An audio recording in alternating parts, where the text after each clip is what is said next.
안녕하세요. 한국자산관리 컨설팅의 자산전략 파트를 담당하고 있는 홍순혁 팀장입니다. 보험사에서 또 언론 플레이를 했는데요. 2015년 4월 1일부터 개인 실비보험에서 이번 시 발생하는 비용의 자기부담을요, 현행 10%에서 20%로 올려 적용했다고 발표했습니다. 이로 인해 저희는 많은 피해자가 또 속출할 것으로 예상됩니다. 그래서 저희 관리 고객을 보호하고 또 실비보험을 새로 가입하거나 가입한 분들을 위해 도대체 이 말도 많고 탈도 많은 실비보험의 그 보험이 무엇이고 또 적정한 보험료와 보장 내용, 무엇보다도 많이들 비싸게 가입하시는데요. 적정한 보험료가 얼마인지 그 가이드라인을 제시하고자 보건복지부, 건강보험공단, 통계청의 자료를 참고해서 국내 10개 손해보험사의 실비보험 설계를 해보았습니다. 본 자료를 통해 태아 등 실비보험을 가입하거나 기존 보험을 바로 잡으려는 분들에게 많은 도움이 되셨으면 하는 바람입니다. 저희 회사는요, 2007년부터 개인 및 기업의 자산관리 및 컨설팅 업무를 주 업무로 해왔는데요. 자산관리 및 컨설팅 과정에서 아무래도 발생하는 다양한 문제들이 있다 보니까 이렇게 각 분야의 전문가들이 포진하여 각 분야를 담당하고 있습니다. 때문에 본 실비 보험을 분석하는 과정에서 저희가 특정 보험 회사에 기울거나 옹호하는 일 없이 오직 객관적으로 분석하여 실손보험의 가이드라인을 제시하고자 함을 다시 한번 말씀드리겠습니다. 의료실비보험을 보면요. 의료실비보험을 이제 좀 아셔야 되니까요. 그 정의는 간단합니다. 성인 의료실비보험 같은 경우에는 일단 기본적으로 입원이나 통원을 했을 때 발생하는 의료비용을 보장해주죠. 이것이 이제 그것의 그 주요 목적입니다. 그렇죠? 더불어서 암에 걸리거나 이와 관련하여 항암치료, 입원 수술 등에 대해서 별도로 일정 금액을 지급해드리는 암 관련 특약이 있고요. 그렇죠? 그 다음에 2대 질병이죠. 뇌졸중 급성심근경색증에 걸렸을 때 별도로 일정 금액을 지급해드리는 또한 2대 질병 특약이 들어가는 겁니다. 거기에 이제 각종 질병이나 상해에 따른 수술 등에 또 별도로 일정 금액을 지급해드리는 특약이 있는 겁니다. 이게 실손보험의 정의예요. 여기서 실손보험의 중요한 이유는 이제 입원이나 통원 시에 발생하는 자기가 들어가는 비용들을 이제 본인 부담은 10%를 뺀 나머지를 보험사에서 지급해 준다는 의미가 있죠. 자, 여기에 그러면 우리 자녀들, 자녀 실비보험은 무엇인가? 그러니까 우리 유아들 실비보험은 성인 실비보험이 갖는 보장 내용을 똑같이 가져와서 거기에다가 이제 소아들만 관련해서 그 있는 어떤 특약들이 있죠. 예, 그 특약을 추가적으로 들어가게 한 것이 소아들, 우리 유아들이 들어가는 실비보험이라고 보시면 되겠습니다. 자, 그러면 태아는 어떨까요? 태아들은 어때요? 아직 태어나기 전이니까 어때요? 선천성 질병 특약이 있겠죠. 그 다음에 어때요? 태아를 이제 출산하시는 우리 산모님들의 출산 질환, 뭐 저체중으로 나온다던가 유산을 했다던가 이랬을 때 이제 별도로 일정 금액을 지급해드리는 특약이 붙어 있는 거죠. 그래서 태아보험은 어때요? 성인 실손보험과 소아 실손보험에 관련 특약들을 다 가져가 있고 거기에 선천성 질환이라던가 출산질환 특약들이 더 붙어 있는 실비보험이다라고 생각하시면 정확하게 이해가 되실 겁니다. 자, 그러면 태아보험이 실비보험 중에서도 가장 복잡한 구조일 텐데요. 우리가 태아보험에 대해서 한번 그러면 설명을 제가 해보면 될 것 같습니다. 자, 태아보험 어때요? 기본적으로 태아보험은 보장이 사망 시 또는 상해 후유 장애를 1억을 보장하고 있습니다. 이것은 우리가 원해서가 아니고 각 보험사, 국내 실손 모든 태아보험은 보험사에서 원하는 보장 항목입니다. 그 다음에 어때요? 아까 했던 본 내용이죠. 입원을 했거나 통원했을 때 각각 5천과 통원 때 30만 원을 언제까지요? 거의 100세까지 그죠? 보장하고 있습니다. 자, 여기에 좀 전에 말씀드렸던 암진단 특약 들어가죠.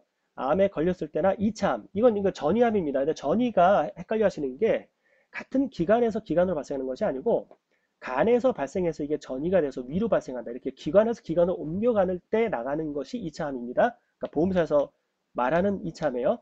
그 다음에 고해감 5천. 그래서 보통 암진단과 고해감 2차암까지 해서 보통 3천만 원, 5천만 원 대동소이하게 대부분 다 이렇게 지급해주고 있어요. 또 암에 대한 관련해 수술했거나 항암을 했을 때도 한 200만 원 정도 입원에 따른 일당 이거 4일차부터예요. 4일차부터 10만 원 정도 나가고 있어요. 그 다음에 여기에 이제 아까 말씀드렸던 뇌졸중과 급성 2대 질병이죠. 가장 이제 잘 발생하는 질병이니까 거기에 2천만 원씩 별도로 금액을 지급해드리고 있는 게 특약이 있고요. 여기에 이제 각종 질병이나 상해에 따른 수술 특약도 들어갑니다. 그래서 그 상해에 따라서 그 종류에 따라서 10만 원에서 최저 70만 원까지 이렇게 별도로 금액을 지급해드리고 있고요.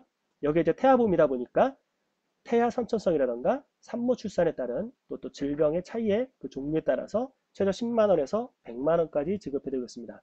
저희가 조사해본 결과에 따르면 국내 실손보험사가 대부분 이 보장 항목과 보장 금액이 대동소이합니다. 그러면 도대체 왜 보험료는 천차만별이냐 이거죠. 그 원인이 보통 보험료가 비싼 보험사도 있어요. 그런데 저희가 조사해본 결과는 이렇습니다. 바로 이 보장 기간에서 차이가 나는 겁니다. 그래서 국내 태아보험은 크게 30세 보장 만기냐 100세 보장 만기냐 이렇게 두 군으로 나눠지는데요. 저희가 볼 때 30세 보장 기간까지 끝내는 건 과거에는 뭐 H사에서 판매한 건 굉장히 많았죠. 근데 이건 좀 문제가 있다 봅니다. 이제는. 왜냐면 보세요. 일단 이 태아나 유아가 30세 보장까지 보장을 받기 위해서 어때요? 20년 납입을 하죠. 그 다음에 이 친구가 이제 3세가 되면 성인 실손보험 또 이제 100세나 그때 당시 120세로 갈아탈 거 아닙니까? 새로 가입해야죠. 자, 그러기 위해서 어때요? 보장받기 위해서 또 20년 납입을 하죠. 결국은 지금 태아나 유아 때 100세 보장까지 가입해서 20년 납 끝날 수 있는 것을 지금 20년 납 또 그 친구가 30세 이후에 또 가입해서 20년 납 총 40년 납입을 납해야 되는 비효율적인 부분이 있습니다. 그렇죠. 또 하나의 문제가 있죠. 우리가 보험을 왜 들어요?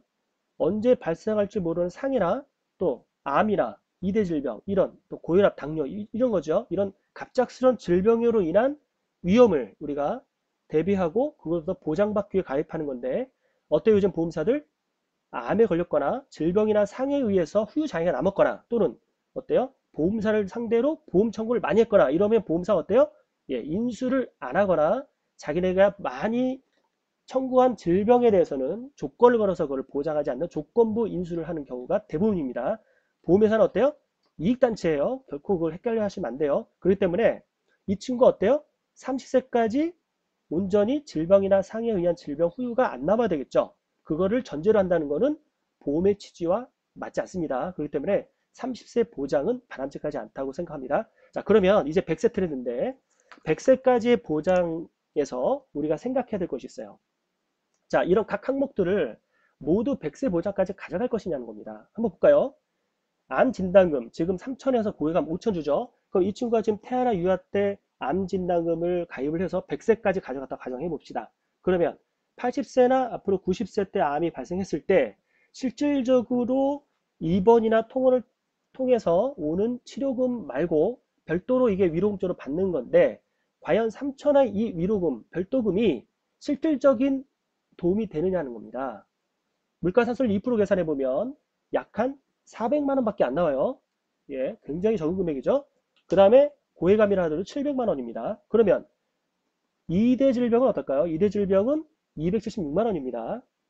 그렇기 때문에 실질적으로 암은 또 어때요? 80세가 넘어서 발생했을 경우에는 항암이나 어때요? 치료가 수술이 가능합니까? 예, 거의 힘듭니다. 왜냐하면 기초 체력이 안 됩니다. 그리고 그렇기 때문에 실질적으로 도움이 되지 않는 범위까지 가져가면서 우리가 내야 되는 비용은 어때요? 예, 암 진단을 받기 위해서 보통 27,000원, 뇌졸중 2대 급성 2,000 받기 위해서 지금 돈으로 14,000원, 17,000원을 냅니다. 몇 년 동안? 20년 동안요. 그렇기 때문에 저희는 암 진단에 관련된 부분들, 이런 비용들은 100세가 아닌 어때요? 80세까지 가져가는 것이 바람직하다고 생각합니다. 자, 그렇다면 이런 기천 단위도 그런데 질병이나 상해에 따른 수술비들은 어떨까요? 지금 10만 원이 80년이나 90년 후에는 만 원 정도밖에 도움이 안 되고 70만 원이라 하더라도 10만 원밖에 안 돼요. 그거를 통해서 지금 내는 돈들은 얼마입니까? 예, 거의 9,000원, 7,900원 정도 나오더라고요. 결국은 뭐예요? 이렇게 기십만 원 단위들, 100만 원 이하 단위들은 30세 보장까지 가져가는 것이 실질적인 도움의 금액을 가장 잘 활용하는 방법입니다. 그렇죠? 그렇기 때문에 지금 이런 것들을 잘 봤을 때 무턱대고 30세로 가져가는 거는 3만 원대의 보험료 저렴하게 나오나 100세를 세팅해 놓고 100세 보장까지 이 항목들을 다 100세로 가져가면 최소 7만 원대부터 보험료가 시작됩니다. 비쌀 수밖에 없어요. 근데 우리가 실질적인 보험은 뭡니까? 재테크가 아닙니다. 그죠? 이거는 많이 든다고 좋은 게 아니에요. 보험은 재테크가 아닌 비용입니다. 비용은 뭐예요? 최소 비용으로 최대 효과를 내야 되겠죠. 그렇기 때문에 100세까지 가져가야 될 보장이 있고 80세까지 가져가야 될 보장이 있고 또 어때요? 30세까지 가져가야 될 보장이 있는 겁니다. 이런 것들을 잘 컨비네이션 했을 때 나오는 보험료는 저희가 해본 결과 4만 원대면 충분하다고 판단됩니다. 네, 실질적인 보장 항목을 빼는 게 아니에요. 항목은 그대로 가져간다 하더라도 이런 위로금이나 별도금지들이 실질적인 우리에게 도움이 되는 그 실효성의 한계까지 계산했을 때 4만 원대면 충분하다는 판단이 있습니다. 자, 그러면 하나 더 팁을 이제 세 가지를 더 알려드릴 건데요. 자, 전체 레이아웃은 그렇다 치면 우리가 암에 대해서 우리 이제 암 진단금 막 들어가잖아요. 암에 대해서 아셔야 될 게 있어요. 암과 요즘 보장보험의 트렌드를 잠깐 보면 첫 번째 암 이게 남자가 발생하는 여자 발생하는 빈도가 틀립니다. 남자는 역시 뭐예요? 위, 대장, 폐, 간이 1입니다. 여자는 갑상, 유방, 대장순인데요. 남자는 위, 폐, 간 뻔하죠. 술, 담배입니다. 그쵸? 자, 그런데 요즘의 보험, 그 암에 관련된 보장은 자, 갱신형으로 넘어가요. 즉, 20년 납입해서 80세까지 뭐 3천만 원 주겠다가 아니고 3년에 한 번씩 보장 기간을 연장하면서 보험료를 올립니다. 예, 뻔하죠. 보험사가 손해를 안 받기 위해서죠. 자, 두 번째는요. 발생 빈도가 높은 암들을 자꾸만 진단금 3천을 주는 게 아니고 소외감으로 따로 분류해서 3천 나가고 기천만 원 나갈 걸 몇백 주고 끝냅니다. 자, 이거 잘 봐야 되겠죠? 세 번째 트렌드는 자, 보세요. 폐, 간, 췌장, 담낭 이게 지금 많이 발생하는 빈도수의 10위 안에 들어가는 건데도 불구하고 어때요? 일반암으로 일반암이 아닌 고해감인데도 불구하고 이것을 자꾸 고해감에서 제외하는 트렌드입니다. 그렇기 때문에 우리가 어때요? 이런 것들이 실질적인 각 보험사에서 보장하는 실비보험의 암특약들이 이렇게 소해감으로 분류하지 않고 제대로 주는지 또 이런 고해감들을 일반암으로 빼지 않고 고해감으로 넣는지를 약관을 다 확인해야 됩니다. 이거 되게 중요합니다. 보험료 싸고 또 그냥 암진단금 그냥 그 항목만 본다고 해서 그 선택하시면 안 돼요. 실질적으로 고해감은 일반암보다 당연히 치료비가 올라가죠. 그러면 고해감은 고해감으로 나가야 되는 겁니다. 자, 그 다음 우리가 두 번째로 혼동하는 게 또 있어요. 2대 질병. 뇌졸중과 급성심근경색 말씀드렸는데 뇌졸중이라 진단을 받았어요. 분명히 병원에서. 그런데도 보험금이 안 나갈 수 있습니다. 왜냐하면 보세요. 2008년 한국보건사회연구원에서 발표한 자료를 보면 뇌와 관련된 질환 중에 뇌출혈이 9%, 뇌경색이 17%입니다. 그 안에 발생된 확률이.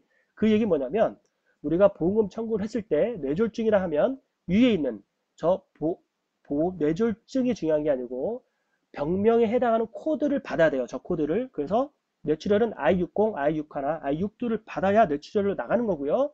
뇌경색 발생은 17%죠.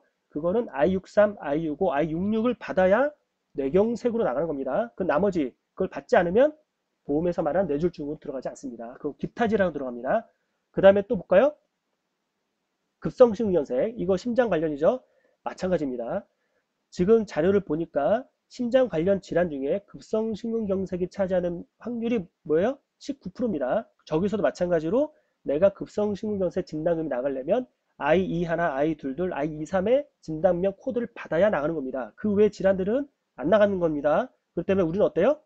저렇게 뇌 쪽이나 심장 쪽의 특정 질병을 특정할 것이 아니고 포괄적으로 뇌혈관 질환 모두 다 들어가게 또 심장도 급성이 아닌 허혈성 심장질환에서 심장질환 모두 다 들어가게 이렇게 보장 항목을 가져가 되는 겁니다. 이해가 되시죠? 굉장히 중요합니다. 또 마지막에 하나 더 있죠? 자, 우리는 보험을 왜 가입합니까? 네, 받으려고 하죠. 근데 보험사들 자잘한 건 잘 줍니다. 그런데 어때요? 예, 기천만 원 단위는 이제 그때부터는 태도가 바뀝니다. 그거를 어떻게 할 수 있어요? 2014년 1월부터 9월까지 우리가 시장 점유율 대비 보험 분쟁 소송 건수를 조사해 보니까 각사가 저렇게 틀려요. 그러면 지금 저 끝에 있는 L사와 H사를 가입한 사람들은 어때요? 예, 문제가 있죠. 예, 이거는 금융감독원과 금융정보통계 시스템을 통해서 우리가 조사를 한 결과입니다. 이것까지도 고려를 해야 되는 겁니다. 자, 그러면 저희가 제시하는 건 이것입니다. 실비보험, 태아보험 비싸게 가입하시면 안 돼요. 4만원대면 충분합니다. 아까 얘기했던 대로 보험은 재테크가 아니고 비용입니다. 예, 비용 줄여야죠. 4월 1일 자기부담금 20% 올라가는 거 이거 신경 쓰시는 거 맞습니다. 그렇기 때문에 실비보험을 가입하실 계획이거나 또 기존에 본인을 위한 것이 아니고 보험회사를 위해서 드는 보험들이 있습니다. 그 보면 저렇게 항목들이 잘못되어 있거나 이런 분들 자기부담금 20% 올라가기 전에 반드시 제대로 올바로 바로잡으면 되겠습니다. 관련해서 저희 관리 고객님들이나 또 이걸 보신 분들 관련해서 문의사항이나 난 도저히 이거는 한번 내가 모르겠다 하는 사람들은 저희 항상 수신자 부담입니다. 저희 회사는 예, 563-1453 저희 보험 분석팀 직통입니다. 전화 주시면 저희가 최대한 저희 관리 고객님, 유료 관리 고객님만큼이나 똑같이 이거는 저희가 서비스를 해서 전화로 상세 설명을 잘 드리겠습니다. 자, 요번 이 자료가 여러분들 반드시 경제도 어려운데 가정에 들어가는 보험료 이거 속지 마시고 꼭 본인에게 필요한 보험 보장 항목과 보험료로 가입하시기를 반드시 부탁드리겠습니다. 감사합니다.